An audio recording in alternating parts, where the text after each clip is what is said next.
Hello everyone. Today we are going to start our new chapter which is flow through pipes, or you can say flow through pipes and various problems in the pipes. Okay, this is our module 4. Okay, till now we have completed module 1 and 2 and first one part of module 3. Okay, so this is the first part of module 4 which is flow through pipes. So in which we will study about loss of energy in pipes. Okay, as you know, when the fluid is flowing through a pipe, what happens? There is some resistance to the flow. Due to what? Due to you can say viscosity, or you can say if there is a pipe, there may be some resistance due to this pipe. Okay, some friction is there. Okay, so that's why there is some losses in the energy during the flow of water. Okay, so that's what we have to study, that is what are these various losses which occurs in this pipe. Okay, so what are these various losses? The various energy losses, these are broadly classified into two categories. First is major energy losses and second is minor energy losses. Okay, now first is major energy losses. What is this major energy losses?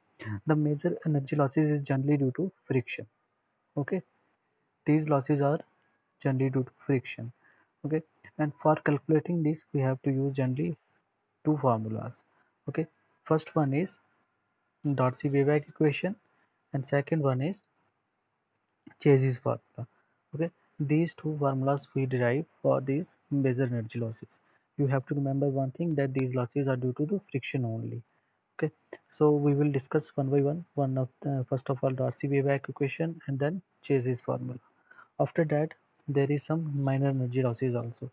What are these minor energy losses? These minor energy losses are sudden expansion of pipe. Okay, when suddenly pipe, for example, if pipe is going on and suddenly it expands like this. Okay, this is there is some loss in energy of, okay, loss in energy.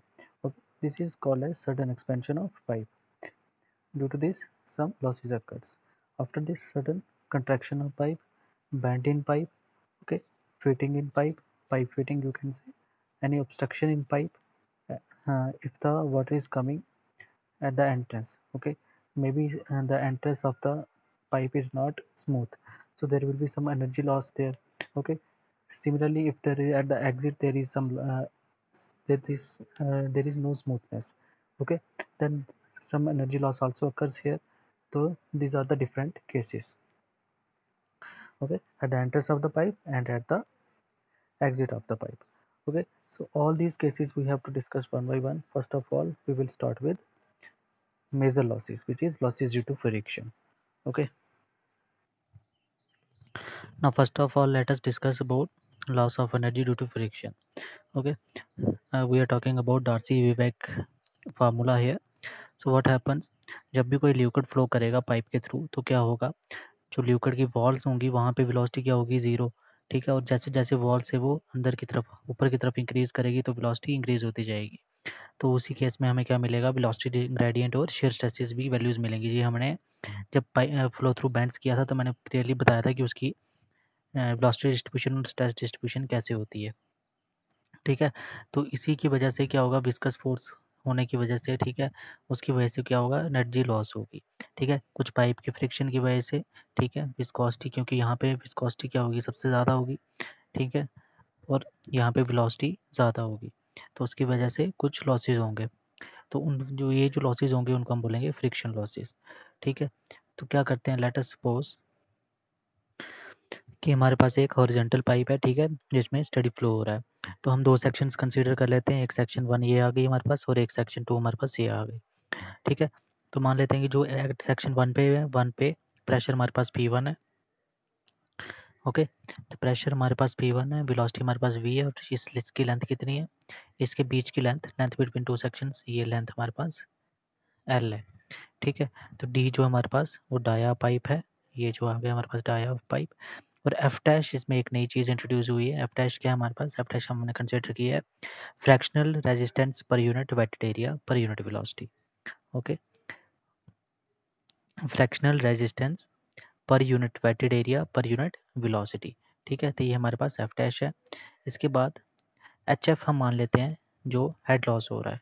H F हम क्या मान लेते हैं, जो loss of head due to head जो head मतलब जो water का लेवल होगा उसमें जो लॉस हो रहा है वो हम फ्रिक्शन की वजह से वो हम एच एफ मान लेते हैं, ठीक है। Similarly P two P V two और क्या है हमारे पास एट सेक्शन 2 पे प्रेशर और वेलोसिटी है, ओके। तो पी टू और वी टू सेक्शन 2 पे जो हमारे पास प्रेशर और वेलोसिटी है, तो आपको क्या करना है अब यहाँ पे आपको अप्लाई करनी है बर्नौलीज इक्वेशन, ठीक है। तो सेक्शन 1 पे और सेक्शन 2 पे, तो जब बर्नौलीज इक्वेशंस हमने की थी तो हमें तो मैंने बताया था कि अगर हेड लॉस आपको गिवन नहीं है तब तो कोई वो नहीं है इशू, पर अगर हेड लॉस गिवन है तो जो टोटल हेड 1 पे होगा वो किसके इक्वल होगा, टोटल हेड 2 पे प्लस हमारे पास क्या आ जाएगा, loss of head, okay. Loss of head due to friction between 1 and 2 that is 1 section and 2 section, okay. तो अब यहाँ पे हम बर्नौलीज इक्वेशन अप्लाई करेंगे, तो बर्नौली इक्वेशन होती है P1 अपॉन रो जी plus V1 square upon 2G plus Z1 plus P2 upon rho जी plus V2 square upon 2G plus Z2 into HF, क्योंकि यहाँ पे हेड लॉस भी कंसीडर कर रहे हैं, जो फ्रिक्शन की वजह से हेड लॉस हो रहा है वो भी कंसीडर करेंगे। अब देखो ये जो हमने पाइप कंसीडर की थी डाटम से, तो इसका दोनों सेक्शंस की हाइट सेम ही है, ठीक है। मीन्स ये डाटम है हमारे पास, तो ये और ये सारा सेम होगा तो ये इक्वल हो जाएंगी, ठीक है। तो इस केस में Z1 इक्वल टू Z2 हो जाएगा। अब देखो पाइप का जो क्रॉस सेक्शन है वो भी सेम ही है थ्रू आउट, तो इसका मतलब जो वेलोसिटी यहीं पे होगी वही वेलोसिटी यहाँ पे होगी, ओके। वेलोसिटी तो सेम ही रहेगी, वेलोसिटी में कोई चेंज नहीं आएगा, तो इसलिए V1 is equal to V2 भी हो जाएगा यहाँ पे, ओके। अब इसके बाद बर्नौलीज इक्वेशन में ये वैल्यूज पुट कर दो तो हमारे पास क्या आ जाएगा, देखो Z1 इक्वल टू डाटम से सेम आ गया तो हमारे पास Z1 इक्वल टू Z2 आ गया, V1 इक्वल टू V2 भी आ गया क्योंकि पाइप का डाया सेम है, ठीक है। उसके बाद जब हम यहाँ पे वैल्यूज पुट करेंगे तो हमें फाइनली जो हेड लॉस की वैल्यू मिलेगी वो मिलेगी P1 अपॉन रो जी माइनस P2 अपॉन रो जी, ओके। अब हमारे पास जो HF था वो क्या था, head loss due to friction, ठीक है। अब अगर हेड लॉस हो रहा है, ठीक है, तो जो हमारे प्रेशर की इंटेंसिटी होगी कहाँ पे, जो हमारे प्रेशर की इंटेंसिटी होगी इन द डायरेक्शन ऑफ फ्लो वो भी क्या होगी, कम हो जाएगी, ठीक है। क्योंकि हमारे पास हेड लॉस हो रहा है, तो मतलब अगर यहाँ पे लेवल ज़्यादा था, यहाँ पे वेट यहाँ पे लेवल ज़्यादा था, ठीक है, यहाँ पे कम हो गया, तो मतलब क्या हो गया कि जैसे जैसे हम डायरेक्शन की फ्लो में बढ़ते जा रहे हैं तो हमारा क्या प्रेशर की इंटेंसिटी कम होती जा रही है, ओके। तो इसके बाद देखो अब फ्रिक्शनल रेजिस्टेंस जो हमने बोला था वो कैसे निकलेगा, फ्रिक्शनल रेजिस्टेंस जो होगा वो होगा frictional resistance per unit wetted area per unit velocity, जो हमने क्या लिखा था एफ डैश, ओके। तो frictional resistance F dash into wetted area into velocity का स्क्वायर, ये आपको याद रखना है कि फ्रिक्शनल रेजिस्टेंस किसके इक्वल होगा, ठीक है। तो ये तो हमने कंसीडर कर लिया कि frictional resistance per unit wetted area per unit velocity, तो हमने एफ डैश कंसीडर कर लिया, ओके। तो वेटेड एरिया कैसे निकलेगा, वेटेड एरिया हो गया पेरीमीटर पाई डी और इंटू इसको लेंथ से मल्टीप्लाई कर देंगे तो हमारे पास सिर्फ एक्सपोज्ड सरफेस एरिया आ जाएगा, ठीक है। तो ये हमारे पास वेटेड एरिया आ जाएगा। वेटेड एरिया क्या हुआ, वेटेड एरिया मीन्स कि ये हमारे पास पाइप जो है इसके अंदर वाटर फ्लो हो रहा है, तो वेटेड एरिया ये वाला जो एरिया होगा ये सारा वेटेड होगा, ठीक है, फ्लूइड की वजह से। तो ये हमारा वेटेड एरिया आ गया, तो क्या होगा पेरीमीटर को हम लेंथ से मल्टीप्लाई करेंगे तो हमारे पास वेटेड एरिया आ जाएगा। तो वेलोसिटी स्क्वायर तो हमें है ही, तो यहाँ से वैल्यू पुट करेंगे तो हमारे पास फ्रिक्शनल रेजिस्टेंस F1 की वैल्यू आ जाएगी f dash p into l, pi d क्या था पेरीमीटर और ये लेंथ इंटू वी स्क्वायर, तो ये हमारे पास F1 आ जाएगा, ठीक है। यहाँ तक क्लियर है। अब क्या कर देते हैं फोर्सेस निकाल लेते हैं, ठीक है, सेक्शंस पे।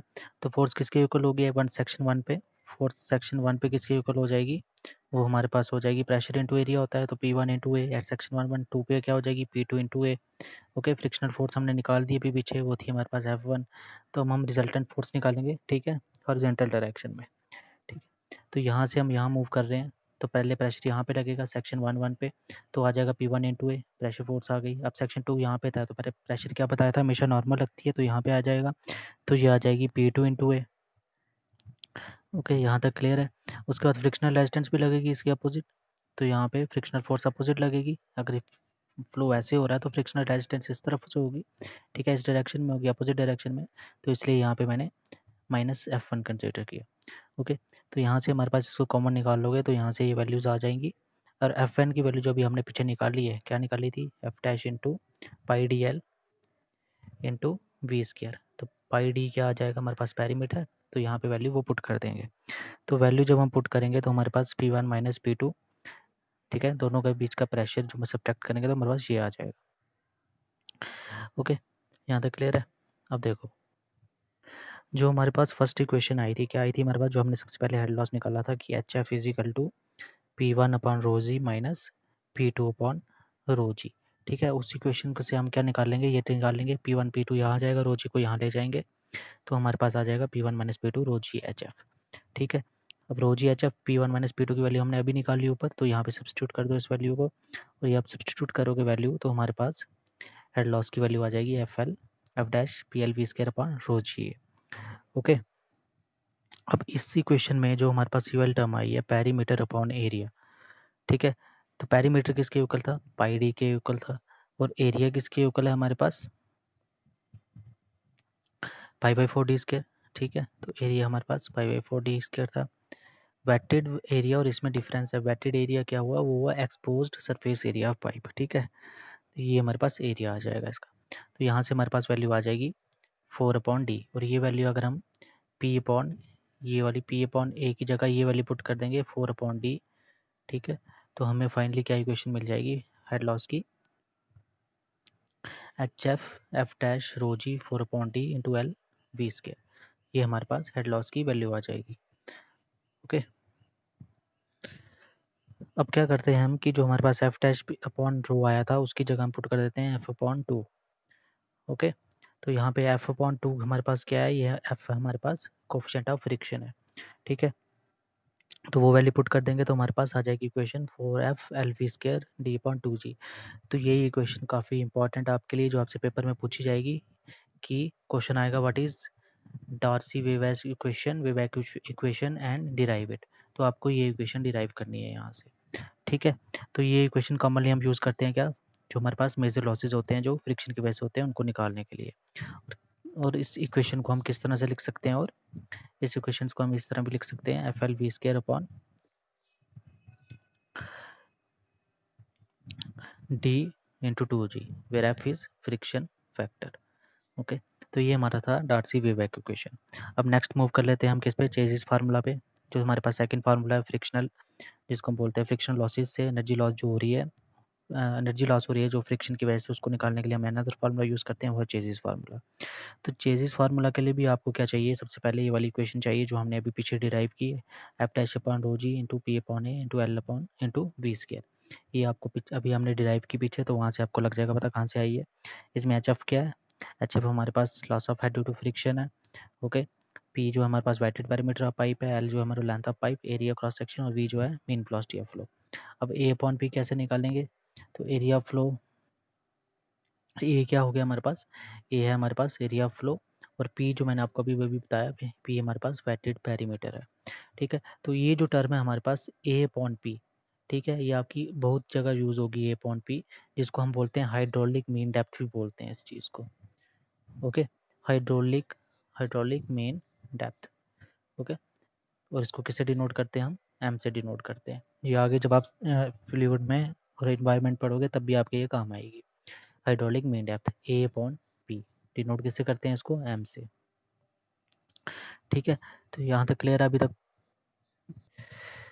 अभी तक जो हमने सिर्फ जो पीछे डिराइव किया उसकी बात की। ठीक है, एक न्यू टर्म आई हमारे पास ए अपॉन पी, जिसको हम हाइड्रोलिक मीन डेप्थ बोलते हैं। अब इसके बाद नेक्स्ट प्रोसीड कैसे करेंगे, इसके बाद देखो, अब जो हमारे पास hydraulic mean depth a upon p आया था, उसको क्या करेंगे हम, ए अपॉन पी को इसकी वैल्यूज पुट कर देंगे, एरिया आ जाएगा pi by 4 d square, parameter pi d आ जाएगा, तो ये आ जाएगा D/4। ओके, अब इसको हम सब्सटीट्यूट कर देते हैं पी अपॉन ए को उस फार्मूला में जो अभी हमने पीछे लिखा। तो यहाँ से हमारे पास क्या आ जाएगा, हम फार्मूला पुट करेंगे तो हमारे पास वैल्यू आ जाएगी, वी की हमने वैल्यू निकाल लेनी है यहाँ से, तो वी की वैल्यू हमारे पास क्या आ जाएगी,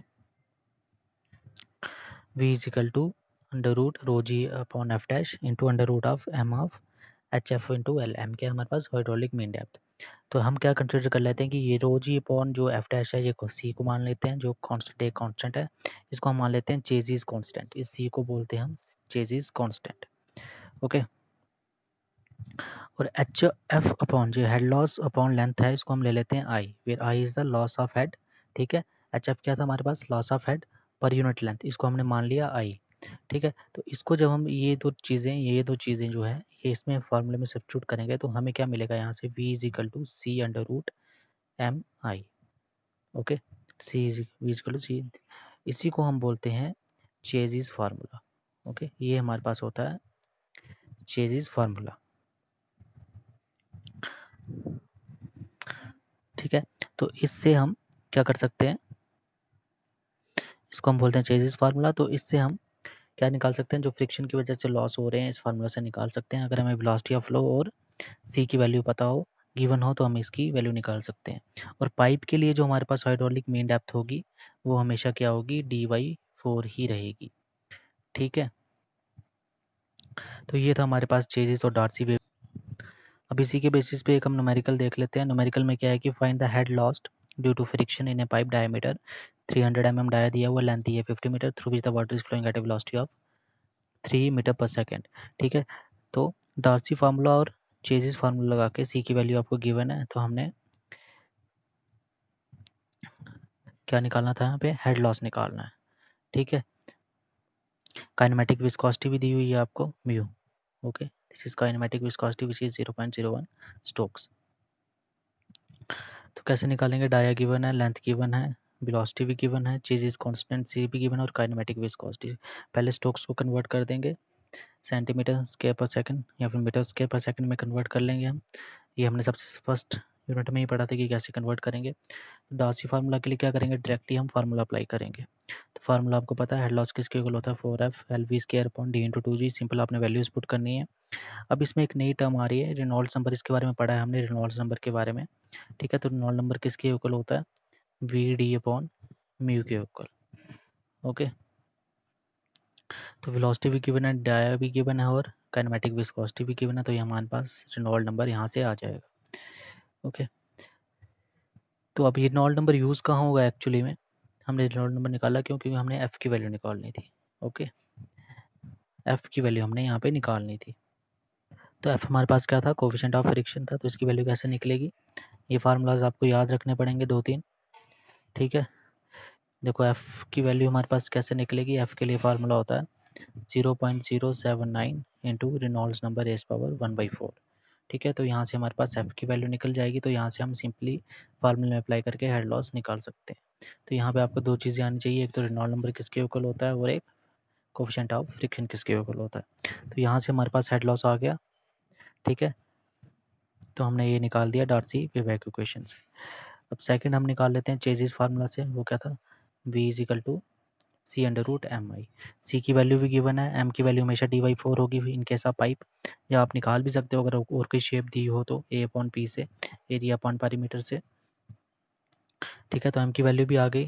तो यहाँ से आई, अब आई किसके इक्वल था, आई था हमारे पास एच एफ अपॉन एल के इक्वल।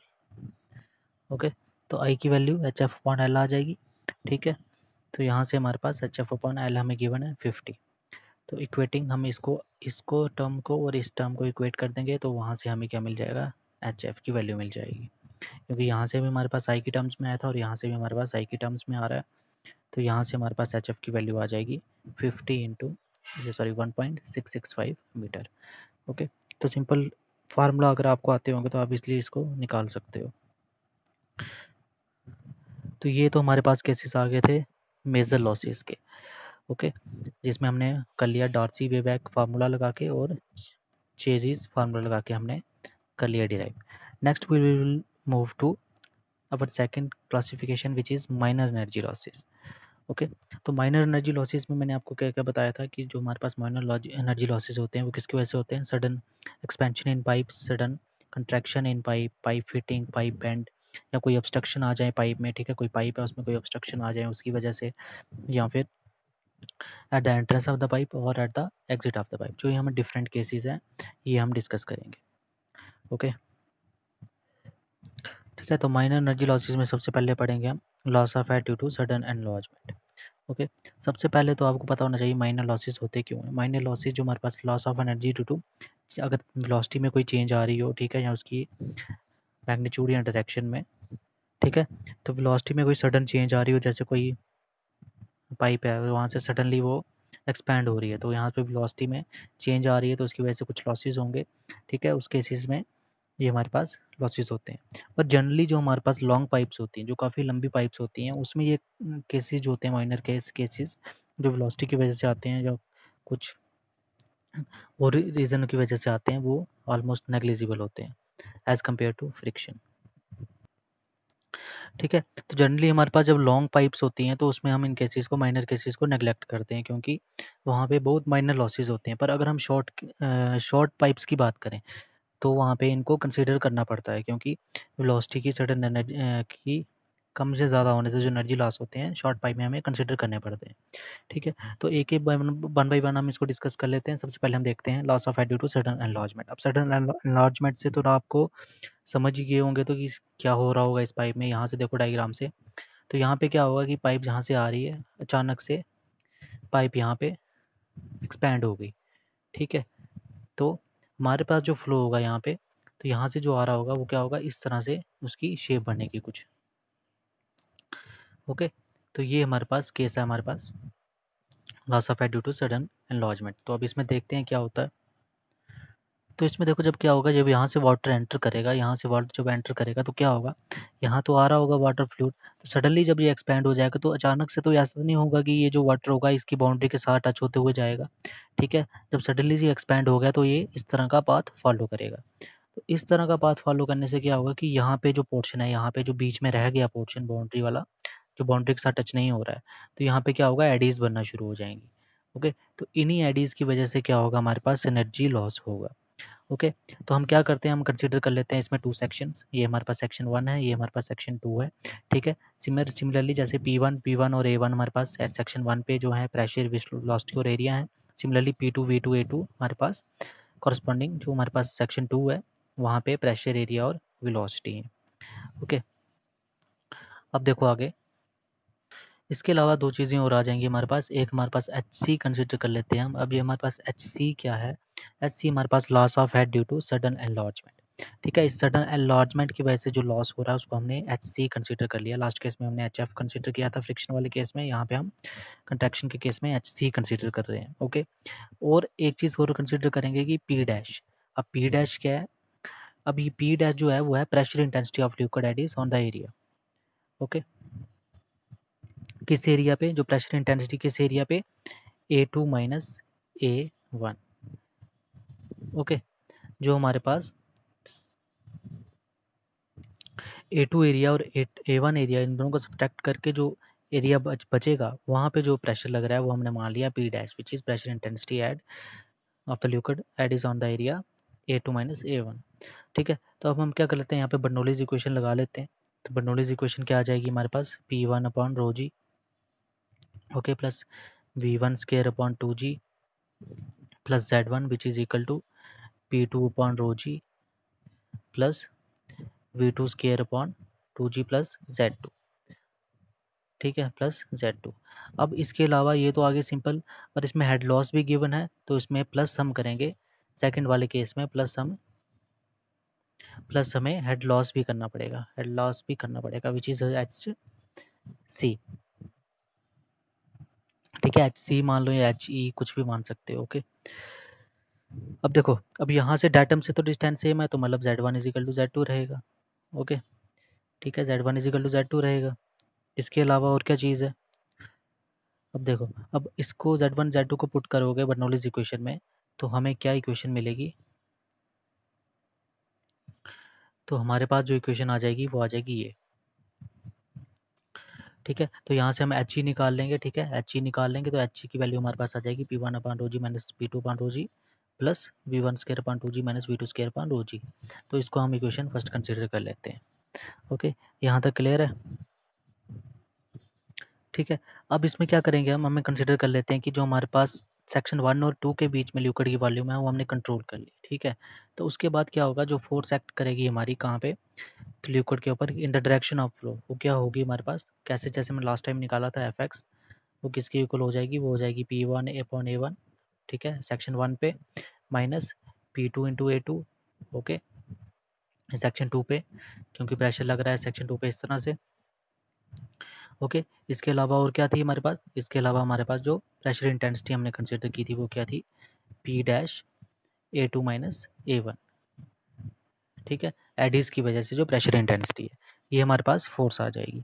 बट एक्सपेरिमेंटली अगर हम इसको परफॉर्म करेंगे तब हमारे पास जो P डैश आता है ना, जो ऑलमोस्ट किसके इक्वल आता है?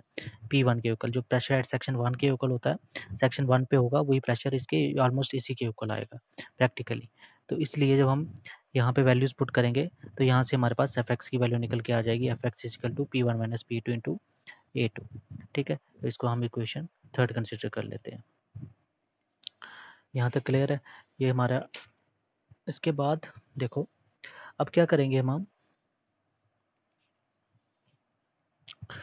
अब जो हमारे पास ये वाली इक्वेशन आई, ये P1 minus P2 upon into A2, okay, wait एक मिनट। अच्छा, तो अब हमने फोर्स निकाल ली, तो अब हम निकाल लेते हैं मोमेंटम ऑफ ल्यूकर्ड। मोमेंटम निकाल लेते हैं, ठीक है। मोमेंटम किसके इक्वल होता है हमारे पास? पर सेकंड की बात हो रही है यहाँ पे, तो मोमेंटम हमारे पास होता है मास इंटू वेलोसिटी। अभी हमने मोमेंटम की बहुत सारी केसेस किए थे, तो अभी तक आपको याद होना चाहिए, ठीक है। तो मास इंटू वेलोसिटी, तो मास इंटू वेलोसिटी पर सेकंड है तो नीचे आ जाएगा पर सेकंड। अब ये चीज़ कहाँ से आई, ये मैं आपको काफ़ी बार एक्सप्लेन कर चुका हूँ, ठीक है। तो एक बार फिर से देख लो कि हमारे पास डेंसिटी किसके इक्वल होती है? मास अपॉन वॉल्यूम के। तो यहाँ से हमारे पास आ जाएगा डेंसिटी इंटू वॉल्यूम, ओके। तो वॉल्यूम को हम कैसे लिख सकते हैं? डेंसिटी इंटू वॉल्यूम को हम लिख सकते हैं एरिया इंटू यूनिट लेंथ, कुछ भी होगी तो मीटर में, मीटर पर सेकंड, बॉटम में सेकंड था तो यहाँ से आ जाएगी हमारे पास वेलोसिटी, ठीक है, ओके। तो यहाँ से हमारे पास आ जाएगी टर्म P1 रो A1 P1 square, okay. Similarly section 2 पे भी हम मोमेंटम निकाल लेंगे तो हमारे पास P2 A2 V2 स्केयर आ जाएगी। तो चेंज इन मोमेंटम किसके इक्वल आ जाएगी? दोनों का डिफरेंस जो हमारे पास होगा वो हमारे पास चेंज इन मोमेंटम आ जाएगा।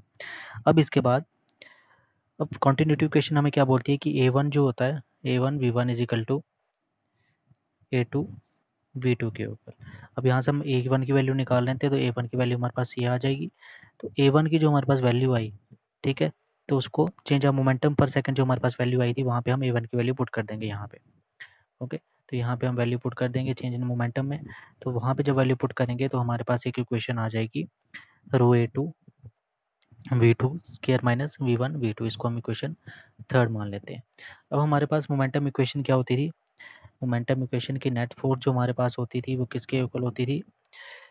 Net force acting on the control volume is in the direction of flow must be equal to rate of change of momentum per second, momentum equation, ठीक है। तो वही हम यहाँ पे करेंगे, तो ठीक है। तो नेट फोर्स हमने अभी भी निकाली, किसके इक्वल निकाली थी हमने? P1 माइनस P2 इंटू ए के इक्वल निकाली थी, ठीक है। तो यहाँ से ही हमारे पास A2 के इक्वल निकाली थी, तो वहाँ से हमारे पास ये टर्म आ जाएगी। और वो चेंज इन मोमेंटम हमने अभी ऊपर निकाला, वो आ जाएगा रो A2 V2 square minus V1 V2। तो इसको रो को हम यहाँ ले जाएंगे तो हमारे पास टर्म बन जाएगी P1 minus P2 upon rho is equal to V2 square minus P1 into V2। तो यहाँ तक क्लियर है? मोमेंटम इक्वेशन निकाली हमने सेक्शन 1 पे, फिर मोमेंटम इक्वेशन सेक्शन 2 पे निकाली। उसके बाद क्या किया हमने? दोनों का चेंज इन मोमेंटम निकाल ली पर सेकंड। तो चेंज इन मोमेंटम जब हमने निकाल ली उसके बाद क्या किया हमने? कॉन्टिन्यूटी इक्वेशन लगवाई। कॉन्टिन्यूटी इक्वेशन थी क्या थी हमारे पास? A1 is equal to A2 V2, वहाँ से हमने A1 की वैल्यू निकाली और जो हमारे पास चेंज इन मोमेंटम आई थी उसमें हमने A1 की वैल्यू सब्स्टिट्यूट कर दी, ठीक है। तो वहाँ से हमारे पास चेंज इन मोमेंटम आ गया। और मोमेंटम इक्वेशन हमें क्या बोलता है कि नेट फोर्स किसके इक्वल होती है? Rate of change of momentum per second के इक्वल, ठीक है। तो वहाँ से हमारे पास ये इक्वेशन हो गई, ओके। क्लियर है यहाँ तक? अब देखो इसके बाद क्या होगा, ये वाली इक्वेशन जो हमारे पास आई है इसको हम क्या करते हैं? जी से डिवाइड कर देते हैं बोथ साइड पे। यहाँ भी जी से डिवाइड कर देंगे और यहाँ भी जी से डिवाइड कर देंगे, ठीक है। अब जी से डिवाइड करने का हमें क्या होगा फ़ायदा यहाँ पे? अगर हम इसको जी से डिवाइड कर देंगे तो ये हमारा जाएगा P1 अपॉन रो जी माइनस P2 अपॉन रो जी, ओके। तो और यहाँ पे आ जाएगा V2 square minus V1 V2 upon G, okay. अब हमने जो स्टार्टिंग में निकाला था हेड लॉस, ठीक है, जो सबसे स्टार्टिंग में हमने निकाला था, ठीक है, एच ई जिसको हमने बोला था हेड लॉस, वो किसके इक्वल आया था? वो हमारे पास आया था, वो हमारे पास आया था P1 अपॉन रो जी minus P2 upon rho g, ठीक है, इसी के इक्वल आया था plus V1 square upon 2G। एक मिनट यहाँ पे दिखेगा नहीं, वो हमारे इक्वल आया था P1 upon rho g minus P2 upon rho g, okay, plus किसके V1 square upon 2g minus V2 square upon 2g, okay, इसी के इक्वल आया था। अब देखो, अब हमने यहाँ पे जब g से डिवाइड किया तो हमें ये टर्म मिल गई ना पूरी, ठीक है। अगर हमें ये टर्म मिल जाती है यहाँ पे, तो ये टर्म किसके इक्वल आ रही है, P1 अपॉन रो टू, ये आ रही है हमारे किसके इक्वल, यहाँ पे देखो आप,